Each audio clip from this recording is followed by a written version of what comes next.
बहुत से लोग परमेश्वर पर विश्वास करने का दावा करते हैं। वे बस यही सोचते हैं, यदि हम विश्वास करें तो क्या हम आशीषित नहीं होंगे? लेकिन बाइबल हमें हमारे विश्वास का उद्देश्य और लक्ष्य सिखाती है। तब हमें अपने विश्वास को प्रतिबिंबित करना चाहिए। क्या हम एक स्पष्ट लक्ष्य के साथ विश्वास के मार्ग पर चल रहे हैं?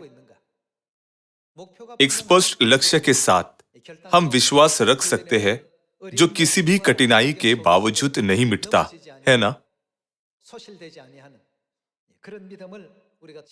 इसलिए प्रेरित पौलुस ने कहा कि वह ऐसे नहीं दौड़ता जैसे कोई लक्ष्यहीन होकर दौड़ता है।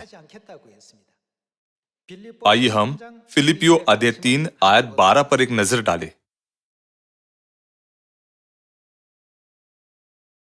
फिलिपियो अध्याय 3 आयत 12। यह मतलब नहीं कि मैं पा चुका हूं या सिद्ध हो चुका है, पर उस पदार्थ को पकड़ने के लिए दौड़ा चला जाता हूं, जिसके लिए मसीह यीशु ने मुझे पकड़ा था। हे भाइयों, मेरी भावना यह नहीं कि मैं पकड़ चुका हूं, परंतु केवल यह एक काम करता हूं कि जो बातें पीछे रह गई है, उनको भूलकर आगे की बातों की ओर बढ़ता हुआ, वह किस ओर बढ़ रहा है? लक्ष्य की ओर। दूसरे शब्दों में, लक्ष्य की ओर को निशाने की ओर के रूप में व्यक्त किया जा सकता है ना? अपने विश्वास में पौलुस के पास लक्ष्य और सपने थे। निशाने की ओर दौड़ा चला जाता हूं ताकि वह इनाम पाऊं जिसके लिए परमेश्वर ने मुझे मसीह यीशु में ऊपर बुलाया है। दूसरे शब्दों में, वह उस मार्ग पर जोर से दौड़ा। तब हमारा भी ऐसा ही एक लक्ष्य होना चाहिए। जब हम बहुत से लोगों से पूछते हैं, आप परमेश्वर पर विश्वास क्यों करते हैं? वे बस इतना कहते हैं, ऐसा इसलिए है क्योंकि एक पड़ोसी ने इसका सुझाव दिया था, या ऐसा इसलिए है क्योंकि एक करीबी दोस्त ने मुझे चर्च में आमंत्रित किया था। लेकिन चूंकि विश्वास को विश्वास के जंगल में चलने के रूप में वर्णित किया गया है, इसलिए कई कठिनाइयां उत्पन्न होती है। जंगल में बहुत सी चीजों का अभाव है। अनुकूल परिस्थितियों वाले स्थान को जंगल नहीं कहा जा सकता। वहां न तो पर्याप्त पानी है और न ही पर्याप्त भोजन। चूंकि जंगल का मार्ग बुनियादी इच्छाओं को भी पूरा नहीं कर सकता, इसलिए परमेश्वर ने इसे विश्वास के जंगल के रूपक के रूप में इस्तेमाल किया, जिसके द्वारा हम अब स्वर्ग के राज्य की ओर बढ़ रहे हैं। इसलिए यह स्वाभाविक है कि कई कमियां हैं, है ना?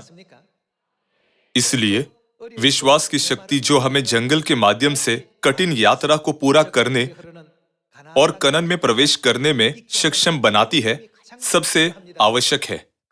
फिर भी यह विश्वास की शक्ति, जब इसका एक लक्ष्य होता है, हमें यात्रा को पूरा करने में सक्षम बनाता है, भले ही इसमें 400 वर्ष लग जाए। तब क्या हम ऐसे लक्ष्य की ओर विश्वास के मार्ग पर चल रहे हैं? आइए हम प्रथम पतरस अध्याय 1 आयत 7 पर एक नजर डालें।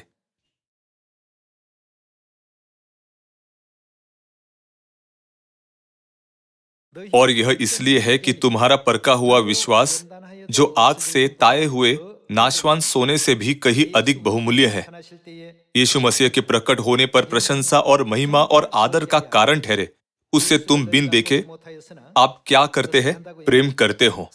और अब तो उस पर बिन देखे भी विश्वास करके ऐसे आनंदित और मगन होते हो, जो वर्णन से बाहर और महिमा से भरा हुआ है, और अपने विश्वास का प्रतिफल अर्थात यह क्या है? आत्माओं का उद्धार प्राप्त करते हो। सभी लोगों, हमारे विश्वास का लक्ष्य हमारी आत्माओं का उद्धार है। यह चर्च के भीतर अधिकार का प्रयोग करने के बारे में नहीं है। जब हम चर्च आते हैं, परमेश्वर का भय मानते हैं, परमेश्वर की आराधना करते हैं और परमेश्वर की शिक्षाओं के अनुसार एक धार्मिक जीवन जीते हैं, तो क्या हमारी आत्माओं का उद्धार प्राप्त करने का लक्ष्य नहीं है, जिसकी परमेश्वर ने प्रतिज्ञा की है? सभी को उस लक्ष्य की ओर दौड़ना चाहिए। फिर यह लिखा है कि विश्वास का उद्देश्य आत्मा का उद्धार है और परमेश्वर इस पृथ्वी पर इस उद्धार के लिए शरीर में आए। आइए हम इब्रानियों अध्याय 9 पर जाए।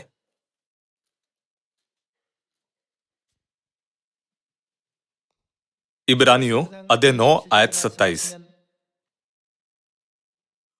और जैसे मनुष्यों के लिए एक बार मरना और उसके बाद न्याय का होना नियुक्त है, वैसे ही मसीह भी बहुतों के पापों को उठा लेने के लिए एक बार बलिदान हुआ, और जो लोग उसकी बाट जोते हैं उनके उद्धार के लिए दूसरी बार बिना पाप उठाए हुए दिखाई देगा। यह आयत हमें यह वादा दिखाती है कि मसीह शरीर में दूसरी बार आएंगे। जब वह पहली बार आए तो आयत 28 उसे पाप बलि के लिए बलिदान के रूप में वर्णित करती है। मसीह भी बहुतों के पापों को उठा लेने के लिए एक बार बलिदान हुआ। तब जब वह दूसरी बार आएंगे तो क्या होगा? जो लोग उसकी बाट जोते हैं उनके उद्धार के लिए दूसरी बार बिना पाप उठाए हुए दिखाई देगा। तब क्या हमें अपनी आत्माओं के उद्धार पर अपने विश्वास का लक्ष्य निर्धारित नहीं करना चाहिए? लगभग 2000 वर्ष पहले अपने पहले आगमन पर परमेश्वर ने हमारी आत्माओं के लिए उद्धार का मार्ग स्थापित किया। आइए हम मत्ती अध्याय 26 आयत 17 पर एक नजर डालें।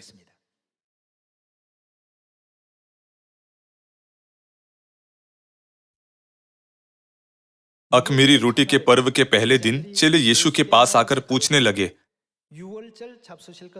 तू कहाँ चाहता है कि हम तेरे लिए फसह खाने की तैयारी करें? मत्ती अध्याय 26 के अनुसार चेले किसके पास गए? वे यीशु के पास आए और पूछा, तू कहाँ चाहता है कि हम तेरे लिए फसह खाने की तैयारी करें? जीवन का सत्य फसह जिसे यीशु और उनके चेलों ने बहुत महत्वपूर्ण माना था, आज किसी भी चर्च में नहीं पाया जाता है। हम कह सकते हैं कि फसह के बिना चर्च अपनी जीवन शक्ति खो रहा है। सभी लोगों, मूल रूप से क्रूस एक मूर्ति पूजक रिवाज था जिसे बेबीलोन से सौंपा गया था। वे कब्रों में स्थापित है जहां कोई जीवन नहीं है। फिर भी आज इसे चर्च के शिखर पर स्थापित किया गया है। आइए हम फिर से आयत 17 देखें।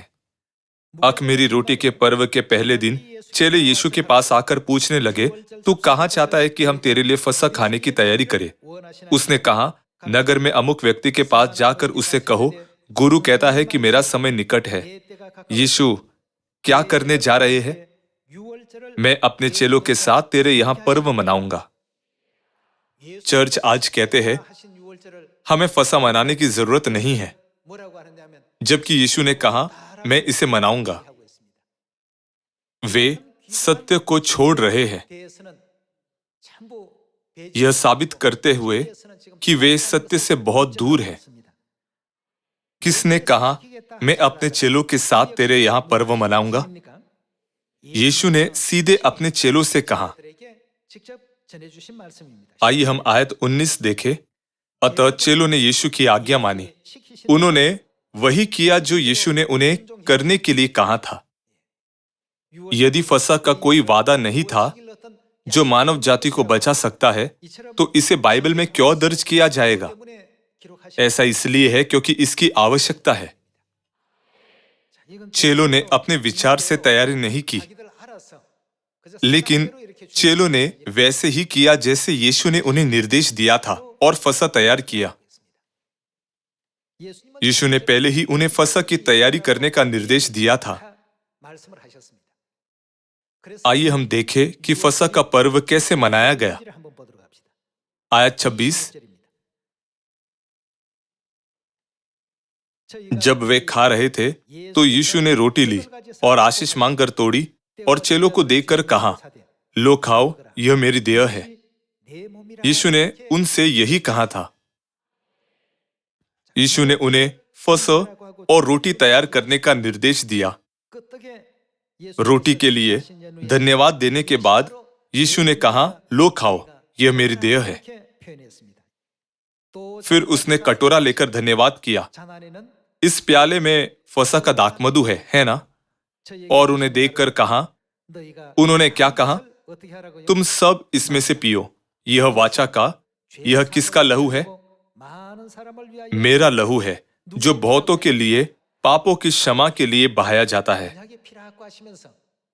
परमेश्वर ने फसह को नई वाचा की घोषणा करने के दिन के रूप में घोषित किया, जिससे यह सभी मानव जाति के लिए ज्ञात हो गया। यदि मूसा की व्यवस्था के अनुसार फसह मनाया जाता, तो एक पशु की आवश्यकता होती, लेकिन यीशु ने रोटी और दाखमधु लिया। फिर उन्होंने अपने चेलों को रोटी का अर्थ समझाया। यह रोटी मेरा मांस है, जो मैं तुम्हें तुम्हारे पापों की क्षमा के लिए और तुम्हारे उद्धार के लिए देता हूं। यह मेरी देह है। उन्होंने फसह का दाखमधु भी दिया। यह प्याला मेरे लहू में नई वाचा है। यह वाचा का मेरा लहू है। लूका के सुसमाचार में लूका ने उद्धार के इस कार्य को इस प्रकार दर्ज किया। आइए हम लूका के सुसमाचार के अध्याय 22 आयत 7 पर एक नजर डालें। लूका अध्याय 22 आयत 7। तब अखमरी रोटी के पर्व का दिन आया, जिसमें फसह का मेमना बलि करना आवश्यक था। यीशु ने किसे भेजा? पतरस और यूहन्ना को। पतरस और यूहन्ना के कार्य कुछ ऐसे हैं जिन्हें हमें सीखना चाहिए। यीशु ने पतरस और यूहन्ना को यह कहकर भेजा, जाकर हमारे खाने के लिए, उन्हें खाने के लिए क्या तैयारी करनी चाहिए? फसह तैयार करो। उन्होंने उससे पूछा, तू कहाँ चाहता है कि हम इसे तैयार करें? उसने उनसे कहा, देखो, नगर में प्रवेश करते ही एक मनुष्य जल का घड़ा उठाए हुए तुम्हें मिलेगा। जिस घर में वह जाए, तुम उसके पीछे चले जाना और उस घर के स्वामी से कहना, गुरु तुझसे कहता है कि वह पहुंचशाला कहाँ है, जिसमें मैं अपने चेलों के साथ फसह खाऊं। वह तुम्हें एक सजी सजाई बड़ी अटारी दिखा देगा, वही तैयारी करना। उन्होंने जाकर जैसा उसने उनसे कहा था वैसा ही पाया और फसह तैयार किया। जब घड़ी आ पहुंची तो वह और कौन प्रेरितों के साथ भोजन करने बैठा, और उसने उनसे कहा, मुझे बड़ी लालसा थी कि दुख भोगने से पहले यह फसह तुम्हारे साथ खाऊं। उन्होंने क्या कहा? मुझे बड़ी लालसा थी कि दुख भोगने से पहले यह फसह तुम्हारे साथ खाऊं। यीशु के पहले आगमन पर देह धारण करके परमेश्वर के आने का उद्देश्य था खोए हुओं को ढूंढना और उनका उद्धार करना। क्या यह लूका अध्याय 19 में दर्ज नहीं है? यीशु ने कितनी उत्सुकता से फसह खाने की इच्छा जताई। यह दर्शाता है कि फसह का पर्व उनके लिए कितना महत्वपूर्ण था, है ना? उन्होंने बड़ी लालसा और इच्छा कहकर इसके महत्व पर जोर दिया। यह सिर्फ 10% या 20% की इच्छा के बारे में नहीं है, बल्कि 100%, 200%, यहाँ तक कि 1000% या उससे अधिक की इच्छा है। यह वह फसह है जिसे यीशु ने सुसमाचारों में उकेरा था। आइए हम आयत 19 पर जाएं। फिर उसने रोटी ली और धन्यवाद करके तोड़ी और उसको यह कहते हुए दी, यह मेरी देह है जो तुम्हारे लिए दी जाती है, मेरे स्मरण के लिए यही किया करो। इसी रीति से उसने भोजन के बाद कटोरा भी यह कहते हुए दिया, फसह का दाखमधु इस प्याले में है ना? यह कटोरा, यह किसके लिए बहाया जाता है? मेरे उस लहू में जो तुम्हारे लिए बहाया जाता है। यह किस प्रकार की वाचा है? नई वाचा है। यीशु ने कहा कि यह वह व्यवस्था है जिसे परमेश्वर ने मानव जाति के लिए स्थापित किया। तब आइए हम देखें कि फसह में उद्धार की कौन सी प्रतिज्ञा निहित है। यीशु ने फसह के दिन रोटी और दाखमधु क्यों दिया? यह कहते हुए कि यह मेरा मांस है और यह मेरा लहू है। यीशु ने उन्हें खाने और पीने के कार्य के बारे में विस्तार से यह कहते हुए क्यों कहा कि यह तुम्हारे लिए बहाया जाता है? आइए यूहन्ना अध्याय 6 आयत 53 पर एक नजर डालें।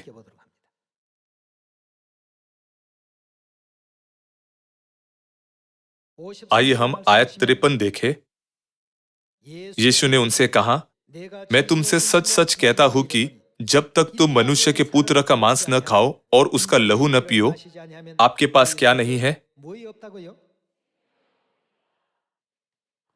यीशु के मांस और लहू के संबंध में हम वास्तव में इसे खा और पी नहीं सकते। तब यीशु का मांस और लहू क्या है? यह फसह की रोटी और दाखमधु को संदर्भित करता है।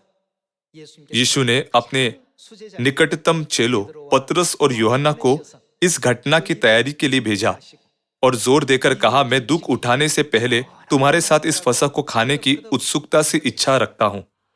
उन्होंने कहा कि ये सभी चीजें तुम्हारे लिए की गई है। उन्होंने बार बार प्रेरितों से कहा कि यह सत्य उसके लिए दिया गया है जिन्हें बचाया जाना चाहिए।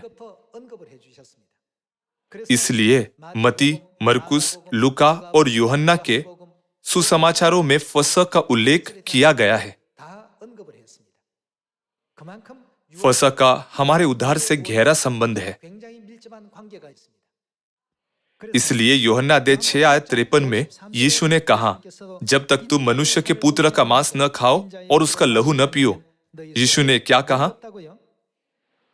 तुम में जीवन नहीं, वे मृत्यु की स्थिति में है। जीवन और मृत्यु की कुंजी किसके पास है? वह हमारे परमेश्वर के पास है।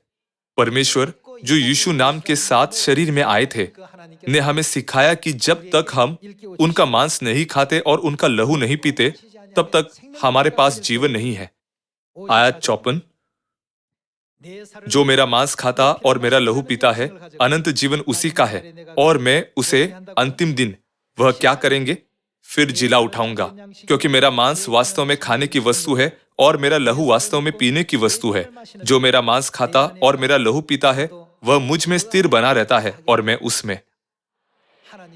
परमेश्वर ने हमें यह बहुमूल्य आशीष दी है ताकि वह हम में रह सके और हम उनमें। जब शाऊल इजराइल का पहला राजा पवित्र आत्मा के साथ था, तो उसने देश पर अच्छी तरह से शासन किया। जब भी वह युद्ध में गया, परमेश्वर ने उसकी सहायता की, इसलिए वह विजयी हुआ। देश बहुत समृद्ध था। लेकिन जैसे जैसे राजा शाऊल ने लगातार परमेश्वर की इच्छा की अवज्ञा की और उसका स्वयं का अभिमान बढ़ता गया, अंत में पवित्र आत्मा ने उसे छोड़ दिया।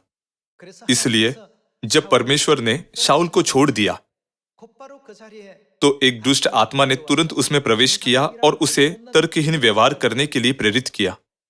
सभी लोगों, एक तेज तर्रार व्यक्ति और एक सज्जन व्यक्ति कार कैसे चलाते हैं, वे अलग अलग तरीकों से गाड़ी चलाते हैं। मैं उसे नीचा दिखाने की कोशिश नहीं कर रहा हूं, लेकिन मैं एक ऐसे व्यक्ति को जानता हूं जिसके पास उत्कृष्ट ड्राइविंग कौशल है। जब हम गाड़ी चलाते हैं, हम ध्यान से अपने पीछे देखते हैं और ध्यान से कार को पीछे करते हैं, लेकिन यह व्यक्ति ऐसा नहीं करता। वह कार को कितनी अच्छी तरह से पीछे मोड़ने में सक्षम था। एक swoosh और जूम के साथ यह पल में चला गया था। जिस तरह एक ही कार को चलाने वाले के आधार पर अलग अलग दिखाई दे सकते हैं, शाऊल के कार्य पूरी तरह से अलग अलग थे जब पवित्र आत्मा उसमें था और जब एक दुष्ट आत्मा ने उस पर आक्रमण किया।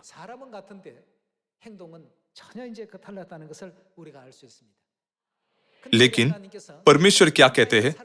जो मेरा मांस खाता और मेरा लहू पीता है, वह मुझ में स्थिर बना रहता है। और वह कहाँ रहेगा? परमेश्वर हम में स्थिर बने रहेंगे। तो फसह कितना कीमती है। वे सभी जो इस नई वाचा में रहते हैं, पवित्र आत्मा के साथ, परमेश्वर के पवित्र आत्मा के कार्य के द्वारा अनंत जीवन की आशीष प्राप्त करेंगे। इसलिए परमेश्वर के लोगों ने फसह के सत्य का पालन किया था, लेकिन परमेश्वर ने पहले ही भविष्यवाणी कर दी थी कि परमेश्वर के पवित्र वचन गायब हो जाएंगे। आइए हम दानियल अध्याय 7 आयत 20 पर जाकर देखें कि कौन उन्हें नष्ट करने का प्रयास करेगा।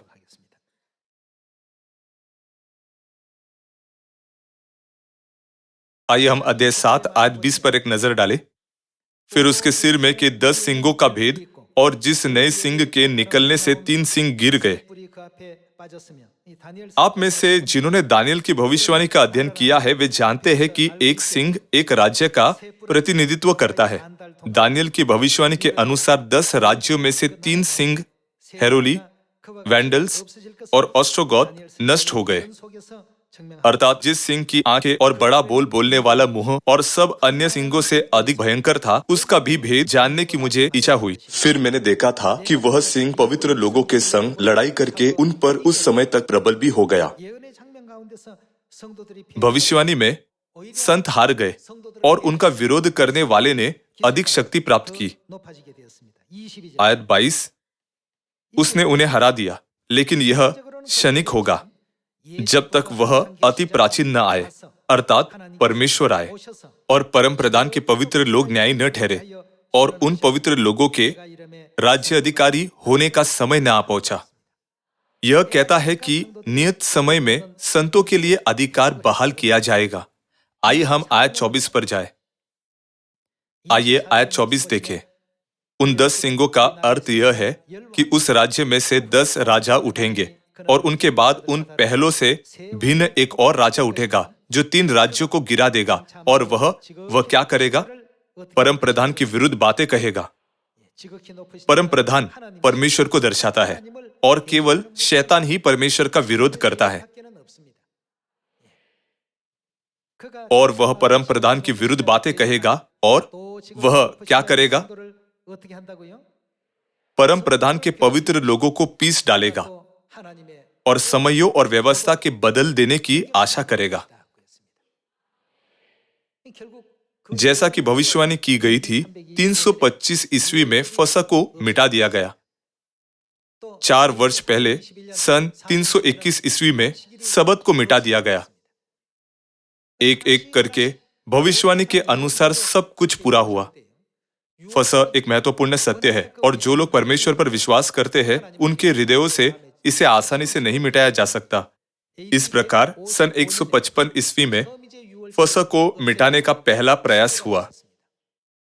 155 ईस्वी के आसपास पूर्वी चर्च के बिशप पॉलीकराप और पश्चिमी चर्च के एनिकेटस के बीच, जिसे पोप माना जा सकता था, एक विवाद उत्पन्न हुआ। फसह मनाने की तारीख पर एक बहस ने एक विवाद को जन्म दिया। दूसरा तर्क 197 ईस्वी के आसपास हुआ। इसे एक बार में नष्ट नहीं किया गया था। जब भी मौका मिलता था प्रयास होते थे। मुख्य रूप से यह भविष्यवाणी की गई थी कि संतों को हराया जाएगा। इसका मतलब है कि उन्होंने उस हद तक सत्य खो दिया। 155, 197 और 325 ईस्वी यीशु के स्वर्गारोहण के लगभग 300 वर्षों तक प्रथम चर्च ने फसह मनाया। लेकिन सूर्य देवता की आराधना के प्रमुख रोमन सम्राट और उसका पालन करने वाले रोमन कैथोलिक चर्च द्वारा 325 ईस्वी में फसह को मिटा दिया गया। क्या यह नहीं लिखा है कि जो परम प्रधान के विरुद्ध बोलता है वह नियत समयों और व्यवस्थाओं को बदल देगा? उन्होंने फसह को समाप्त कर दिया, जिसे परमेश्वर ने हमें मनाने की आज्ञा दी। क्रिसमस का परिचय दिया, सबत को समाप्त कर दिया और रविवार की आराधना की शुरुआत की। सूर्य देवता की आराधना की प्रथाओं को चर्च में लाया गया। इसे आज चर्च की स्थिति के रूप में देखा जा सकता है। यीशु उनके बारे में क्या कहते हैं जो फसह के बिना है? तुम में जीवन नहीं। जो फसह का पर्व मनाता है, उनका मांस खाते और उनका लहू पीते हैं, उनके पास अनंत जीवन है और वह उन्हें अंतिम दिन में जिलाएंगे और उनका पुनरुत्थान करेंगे। नई वाचा फसह के महत्व को ध्यान में रखते हुए यह उन्मूलन दुखद है। आज हम पिता और माता के अनुग्रह के द्वारा इन बातों को समझ सकते हैं। हमें परमेश्वर के द्वारा किए गए कार्य और शैतान के नेतृत्व में किए जा रहे कार्य के बीच स्पष्ट रूप से अंतर करना चाहिए। सूक्ष्मदर्शी के माध्यम से हम ऐसी छोटी चीजें भी देख सकते हैं जिन्हें नंगी आंखों से नहीं देखा जा सकता। इसी तरह आज यदि आप सच्चे चर्च और झूठे चर्च के बीच अंतर नहीं कर सकते तो आपको बाइबल के शिक्षाओं को देखना चाहिए। परमेश्वर हमें उद्धार की ओर ले जाते हैं और इसलिए हमें उद्धार प्राप्त करने के लिए अपने विश्वास का लक्ष्य निर्धारित करना चाहिए। यदि हम अपने विश्वास का लक्ष्य किसी और चीज में रखते हैं तो अनंत विनाश हमारे साथ होगा।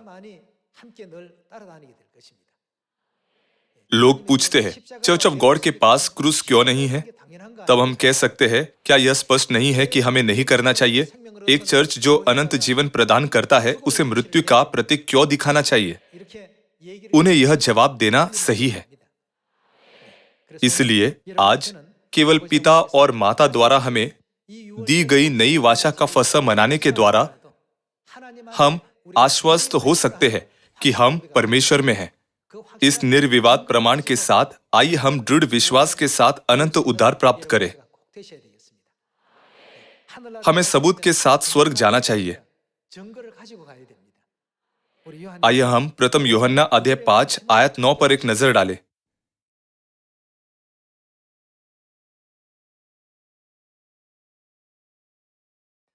जब हम मनुष्यों की गवाही मान लेते हैं तो परमेश्वर की गवाही तो उससे बढ़कर है। वह चर्च जो परमेश्वर की गवाही प्राप्त करता है ब्रह्मांड में सबसे अच्छा चर्च है। क्या यह सच नहीं है? आइए हम फिर से आयत 9 देखें।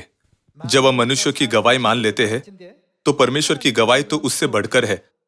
और परमेश्वर की गवाही यह है कि उसने अपने पुत्र के विषय में गवाही दी है। जो परमेश्वर के पुत्र पर विश्वास करता है वह अपने ही में गवाही रखता है। ऐसे व्यक्ति के पास यह गवाही है। मेरे और आपके पास यह गवाही है। जिसने परमेश्वर पर विश्वास नहीं किया उसने उसे झूठा ठहराया, क्योंकि उसने उस गवाही पर विश्वास नहीं किया जो परमेश्वर ने अपने पुत्र के विषय में दी है। और वह गवाही यह है कि परमेश्वर ने उन्होंने हमें क्या दिया है? अनंत जीवन दिया है। उन्होंने हमें अनंत जीवन कैसे दिया? उन्होंने फसह की रोटी और दाखमधु लिया और कहा, यह मेरा मांस है और यह मेरा लहू है। यदि तुम इसे खाओ और पियो तो तुम्हारे पास अनंत जीवन होगा।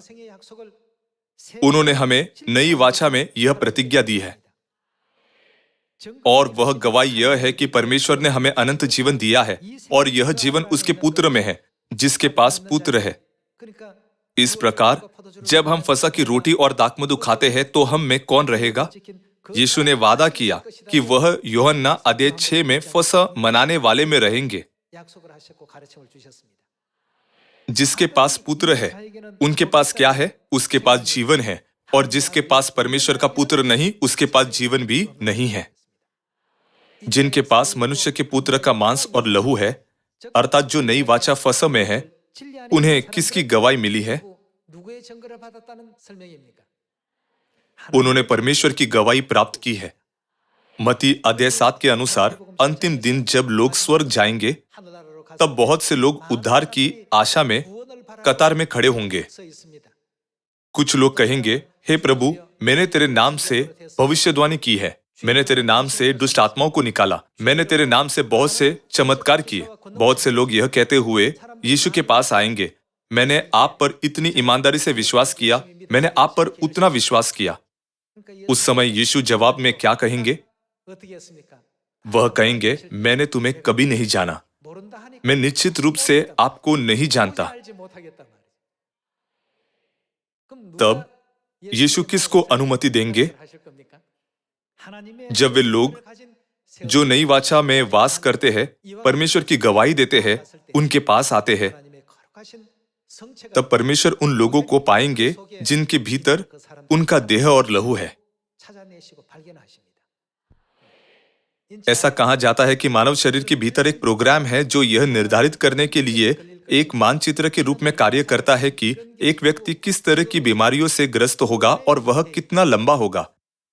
इसे जीनोम मैप कहते हैं। इसे देखकर ही हम जान सकते हैं कि यह व्यक्ति किस उम्र में किस तरह की बीमारी से पीड़ित होगा। परमेश्वर ने इन नक्शों को हमारे मानव शरीर में रखा, फिर भी हम उनसे अनजान थे।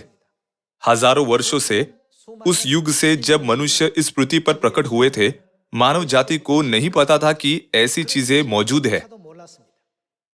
लेकिन परमेश्वर इसे एक नजर में जानते हैं, क्योंकि परमेश्वर ने उन्हें वहां बनाया और रखा। इसलिए परमेश्वर अपने लोगों के मनों में क्या रखते हैं? यिर्मयाह अध्याय 31 में परमेश्वर कहते हैं, मैं अपनी व्यवस्था उनके मन में समवाऊंगा। परमेश्वर हमारे मन की सामग्री के माध्यम से जानते हैं कि हम उनके लोग हैं या नहीं। इसलिए हालांकि बहुत से लोग यह कहते हुए आते हैं, हे प्रभु, मैंने बोर के समय और पहाड़ों में यत्न से प्रार्थना की, मैंने बहुत उपवास किया। वह कहेंगे, मैंने तुम्हें कभी नहीं जाना। जिस तरह हमारे शरीर के भीतर डीएनए का नक्शा होता है, उसी तरह ऐसी चीजें भी होती है जिन्हें केवल परमेश्वर ही स्वीकार कर सकते हैं। जब मसीह के पवित्र मांस और लहू को देखा जाता है, तो परमेश्वर तुरंत उन्हें पहचान लेते हैं। वह कहेंगे, तू मेरा पुत्र है, तुम मेरी बेटी हो। आइए हम इस क्षण से इसके द्वारा जिए।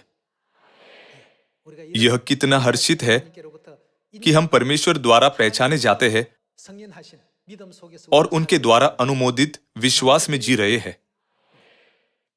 आइए हम उन चिंताओं और भय को दूर करें जो हम इस दुनिया में ले आए हैं, क्योंकि जब हम स्वर्ग में प्रवेश करेंगे, तब हम हमेशा के लिए याजक के समान राजा होंगे।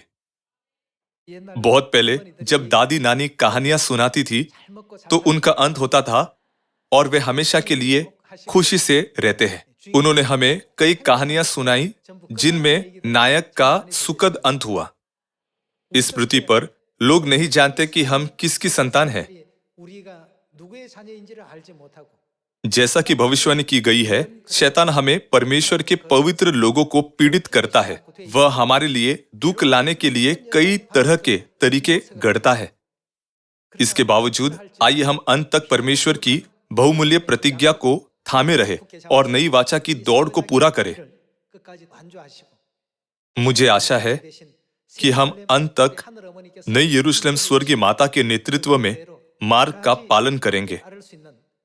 इसके द्वारा मैं उपदेश को समाप्त करना चाहूंगा। आपका धन्यवाद।